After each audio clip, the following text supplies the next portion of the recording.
अब हमें बात करनी है सांसद। सांसद के संदर्भ में एक बात याद रखिए, सांसद का मत मूल्य कैसे निकालें। सांसद का मत मूल्य कैसे निकालेंगे, इसका जो फॉर्मूला है सांसदों का मत मूल्य निकालने का, इसका है कुल विधायकों का मत मूल्य, कुल विधायकों का मत मूल्य, कुल विधायकों का मत मूल्य प्लस संसद के सदस्यों की संख्या। कुल विधायकों का मत मूल्य, कुल विधायकों का मत मूल्य। जैसे राजस्थान में कुल विधायक 200 गुणा 129 करेंगे तो राजस्थान के कुल विधायकों का मत मूल्य आ जाएगा। उसी प्रकार सभी राज्यों के विधायकों का मत मूल्य निकालेंगे, उन सबको जोड़ लेंगे। जोड़ने के बाद संसद के जो कुल सदस्य हैं उन कुल सदस्यों का भाग दे देंगे तो क्या आ जाएगा, एक सांसद का मत मूल्य आ जाएगा। तो वर्तमान में एक सांसद का मत मूल्य 708। अब हम और यदि बात करें 708, अब देखें हम आगे।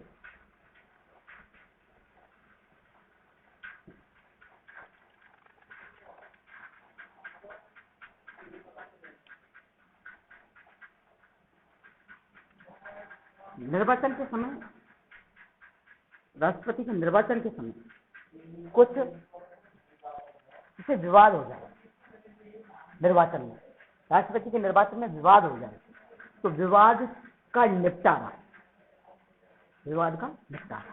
एक है अनुच्छेद 71। अनुच्छेद 71 के अनुसार यदि राष्ट्रपति या उपराष्ट्रपति दोनों, राष्ट्रपति या उपराष्ट्रपति के निर्वाचन में कोई विवाद है तो विवाद का निपटारा, विवाद का निपटारा किसमें, प्रेसिडेंट और वाइस प्रेसिडेंट, मतलब राष्ट्रपति और उपराष्ट्रपति के निर्वाचन में यदि कोई विवाद है तो उस विवाद का निपटारा सुप्रीम कोर्ट करेगा। उस विवाद का निपटारा कौन करेगा, सुप्रीम कोर्ट करेगा।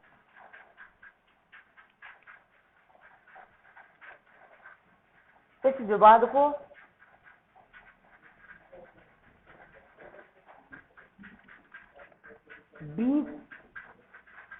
जो मतदाता हैं,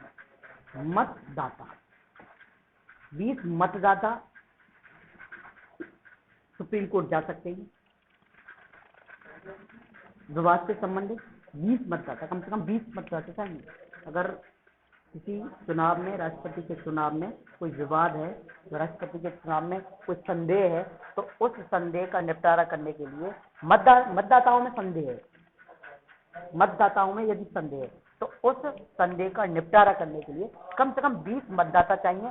वो कहाँ जाएंगे, सुप्रीम कोर्ट जाएंगे और सुप्रीम कोर्ट उस बात पर संज्ञान लेगा।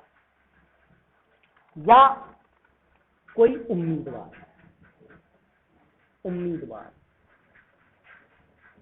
भी सुप्रीम कोर्ट जा सकता। ये बात रही राष्ट्रपति के निर्वाचन से विवाद से संबंधित बात। अब बात यह आती है कि राष्ट्रपति के निर्वाचन कौन कराता है। देखो याद रखेंगे, राष्ट्रपति का निर्वाचन तो चुनाव आयोग कराता है। एक अनुच्छेद है 324। अनुच्छेद 324 के तहत राष्ट्रपति का निर्वाचन भारत का चुनाव आयोग कराता है, चुनाव आयोग। लेकिन चुनाव से संबंधित कोई विवाद है, उस विवाद का निपटारा अनुच्छेद 71 के तहत सुप्रीम कोर्ट करेगा, यानी सर्वोच्च न्यायालय जो इस जो विवाद है उस विवाद का निपटारा कैसे करेगा, उस निपटारे के लिए 5 सदस्यों की एक बेंच बना, और इस बेंच का जो अध्यक्ष होगा वो अध्यक्ष होगा एस यानी सुप्रीम कोर्ट का। तो इस 5 सदस्यों की बेंच, इस बेंच का जो अध्यक्ष होगा वो होगा सुप्रीम कोर्ट का मुख्य न्यायाधीश।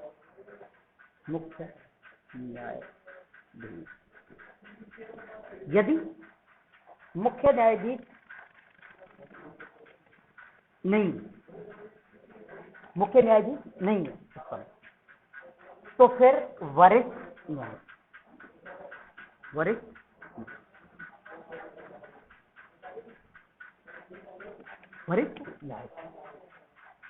यह बात हमें याद रखनी है कि अनुच्छेद 324 के तहत भारत के राष्ट्रपति का निर्वाचन चुनाव आयोग कराएगा, तथा यदि निर्वाचन में कोई भी विवाद आया है तो उस विवाद का निपटारा सुप्रीम कोर्ट करेगा अनुच्छेद 71 के तहत। और सुप्रीम कोर्ट की जो प्रक्रिया है वह प्रक्रिया है कि वह 5 सदस्यों की एक बेंच बनाएगा और उस बेंच का अध्यक्ष मुख्य न्यायाधीश होगा। यदि मुख्य न्यायाधीश नहीं है तो जो वरिष्ठतम न्यायाधीश है वह वरिष्ठतम न्यायाधीश इस बेंच का क्या होगा, अध्यक्ष होगा।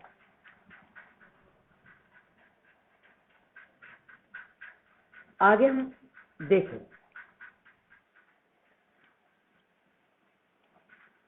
अब बात करें जैसे ओथ, शपथ से संबंधित बात करें। ओथ, शपथ,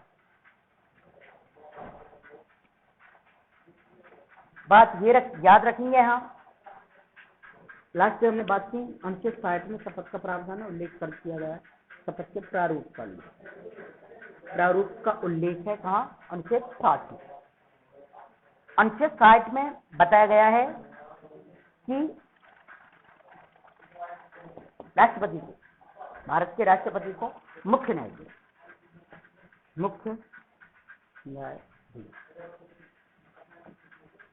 या वरिष्ठ न्यायाधीश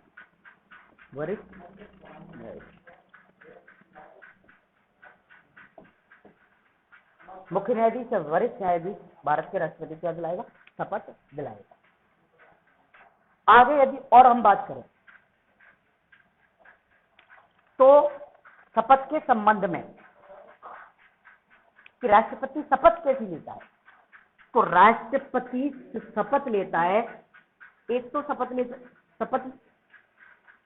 दो शब्द याद रखिए, राष्ट्रपति कैसी शपथ लेता है, संविधान के रक्षण की शपथ लेता है, संविधान की रक्षा की शपथ लेता है। भारत का जो राष्ट्रपति है उस राष्ट्रपति शपथ कौन दिलाता है, न्यायाधीश, सर्वोच्च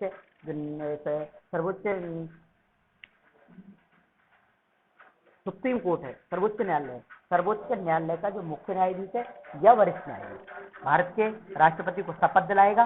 तथा जो राष्ट्रपति वो शपथ क्या लेगा, संविधान की रक्षा की शपथ लेगा तथा लोक कल्याण की शपथ लेगा।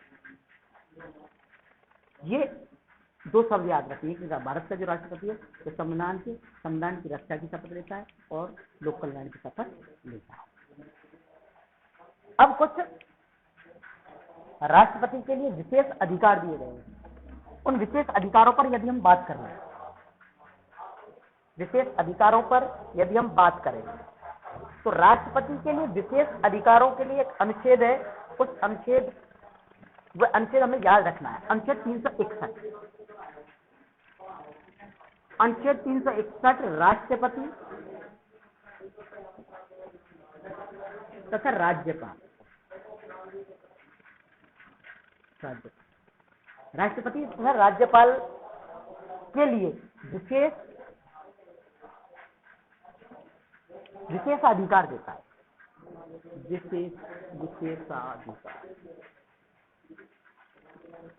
विशेषाधिकार देता है। याद ये रखनी है, राष्ट्रपति और उपराष्ट्रपति को ही देता है, सॉरी, राष्ट्रपति और राज्यपाल को ही देता है, राष्ट्रपति और राज्यपाल को ही देता है, उपराष्ट्रपति को नहीं देता, उपराष्ट्रपति के लिए ये अनुच्छेद कोई विशेष अधिकार नहीं देता, केवल किसको देता है, राष्ट्रपति और उपराष्ट्रपति। अब विशेष अधिकार क्या है?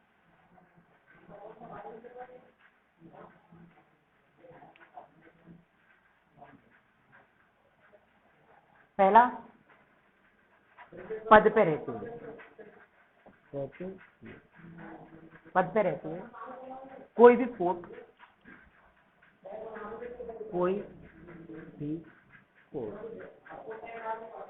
कोई भी कोर्ट इसके विरुद्ध, यानी राष्ट्रपति के विरुद्ध आदेश जारी नहीं करता, आदेश जारी नहीं करता।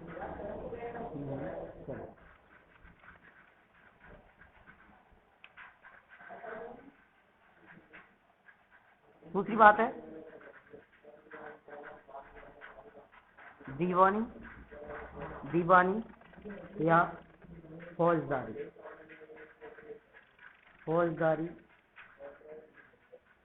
का केस भी नहीं बनेगा। ये दो बातें हमें याद रखनी है। पद पर रहते हुए कोई भी कोर्ट राष्ट्रपति के विरुद्ध आदेश जारी नहीं कर सकता, राष्ट्रपति के विरुद्ध आदेश जारी नहीं कर सकता। दीवानी या फौजदारी का कोई भी मुकदमा नहीं बना सकता राष्ट्रपति के विरुद्ध। यह बात हमें बताता अनुच्छेद 361। अनुच्छेद 361 ये कहता है कि राज्यपाल तथा राष्ट्रपति के लिए विशेष अधिकार दिए गए हैं, और विशेष अधिकार यह है कि पद पर रहते हुए, जब तक वह पद पर है तो पद पर रहते हुए उसके विरुद्ध कोई भी कोर्ट आदेश नहीं निकाल सकता, या उसके खिलाफ कोई फौजदारी या दीवानी का कोई भी मुकदमा नहीं बन सकता। तीसरी बात जो हमें और याद रखनी है,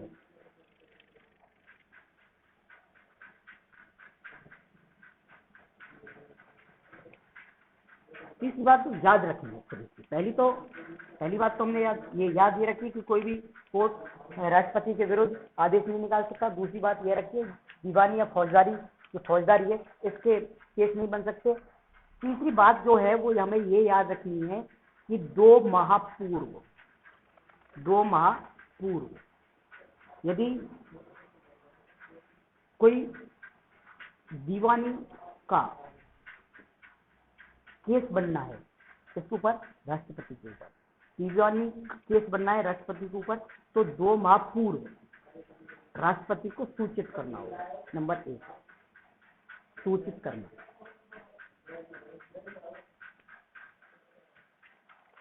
दो माह पूर्व सूचित करना है तथा उसको पूरी जानकारी देनी है, पूरी जानकारी उपलब्ध करानी, पूरी जानकारी उपलब्ध करानी है पहले, यानी 2 माह पूर्व। 2 माह पूर्व ये जानकारी उपलब्ध करानी है कि हम तुम्हारे खिलाफ दीवानी का केस लगा रहे हैं, दीवानी का केस बना रहे हैं। अब यहां से आगे और देखें, जल्दी शपथ की बात कर ली हमने, विशेष अधिकारियों को बात कर ली। अब कार्यकाल का जो उल्लेख है तुम्हें पता ही है, कुल अनुच्छेद में 56वें अनुच्छेद में कार्यकाल 5 वर्ष होता है। कितने वर्ष होता है? 5 वर्ष। कार्यकाल 5 वर्ष होता। प्रथम राष्ट्रपति कौन था? प्रथम राष्ट्रपति राजेंद्र प्रसाद जी एकमात्र ऐसे राष्ट्रपति हैं जो 2 बार राष्ट्रपति।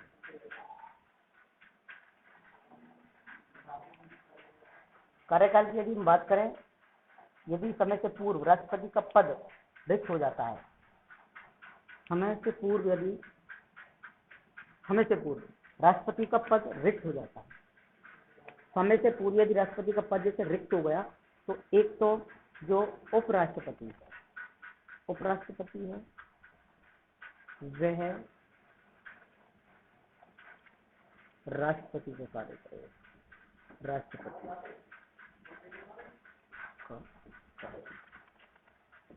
और वह कार्यवाहक राष्ट्रपति कहलाएगा, कार्यवाहक राष्ट्रपति कहलाएगा। ये बात सभी है, हमसे सब पढ़ेंगे। यदि कार्यवाहक राष्ट्रपति कहलाएगा, ये कार्यवाहक राष्ट्रपति अधिकतम 6 माह तक हो सकता है, 6 माह तक, अर्थात 6 माह के अंदर अंदर राष्ट्रपति के चुनाव कराने अनिवार्य है। यदि समय से पूर्व राष्ट्रपति का पद खाली हो जाता है तो उपराष्ट्रपति राष्ट्रपति का कार्य करेगा और वह कार्यवाहक राष्ट्रपति कहलाएगा। 6 माह तक वह कार्यवाहक राष्ट्रपति काम कर सकता है, लेकिन 6 माह के अंदर राष्ट्रपति के चुनाव कराने अनिवार्य है। और जो चुनाव होंगे, जो नया राष्ट्रपति निर्वाचित होकर आएगा, वह नया राष्ट्रपति पूरे 5 वर्ष के लिए निर्वाचित होगा, पूरे 5 वर्ष के लिए निर्वाचित होगा, ना कि शेष अवधि के लिए। ये भी हमें याद रखना है। जो भी राष्ट्रपति है वह, उसका कार्यकाल 5 वर्ष होता है। यदि राष्ट्रपति का पद समय से पूर्व खाली हो जाता है, रिक्त हो जाता है, तो उसके स्थान पर उपराष्ट्रपति कार्य करेगा और उपराष्ट्रपति कार्यवाहक राष्ट्रपति कहलाएगा। उसके बाद ये शर्त है कि 6 माह के अंदर नए राष्ट्रपति के चुनाव हो जाने चाहिए। और जो नया राष्ट्रपति निर्वाचित होकर आएगा वह पूरे 5 वर्ष के लिए निर्वाचित होगा। अब बात कर लें हम अनुच्छेद 61। अनुच्छेद 61 में महाभियोग की प्रक्रिया महाभियोग की क्या बताइए? प्रक्रिया। यदि राष्ट्रपति संविधान का उल्लंघन करता हुआ पाया गया,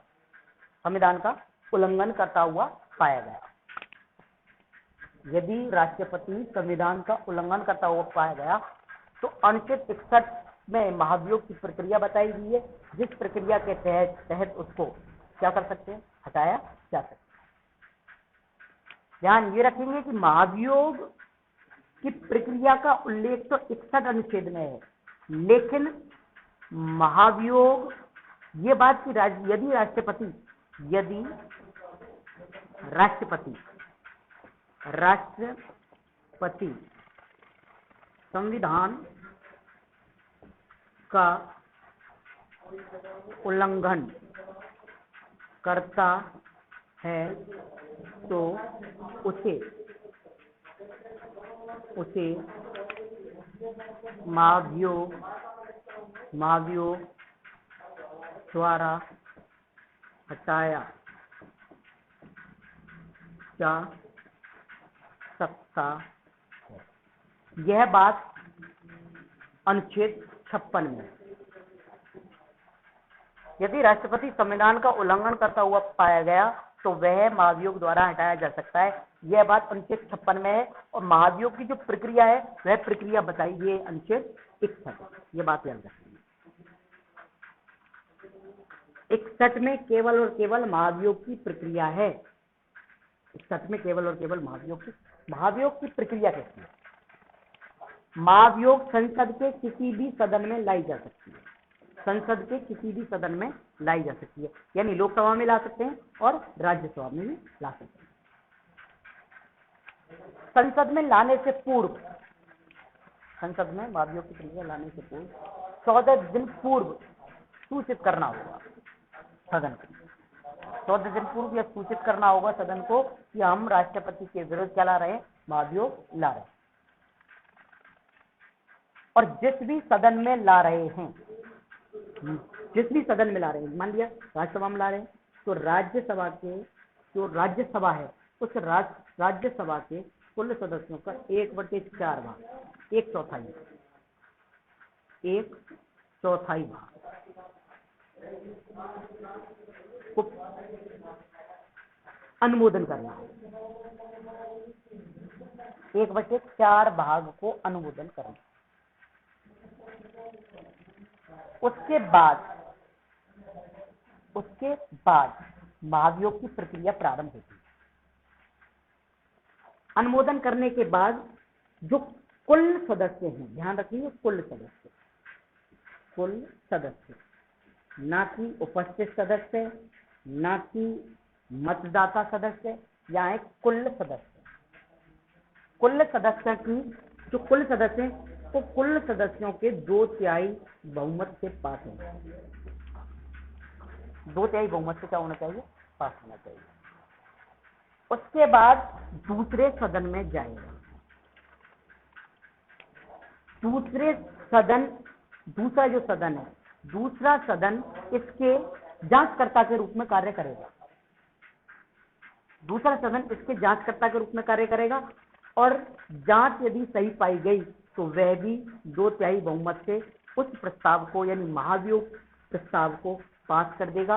और पास होते ही महाभियोग की प्रक्रिया जैसे ही पूरी होती है, दोनों सदनों में जैसे ही पास होती है, तो उसी दिन से राष्ट्रपति को पदच्युत माना जाता है। आज के लिए इतना ही। यहाँ से आज हम कल की क्लास में पढ़ेंगे। और आप सभी से निवेदन है कि इस क्लास को ज़्यादा से ज़्यादा शेयर करें, लाइक करें और कमेंट करें। धन्यवाद।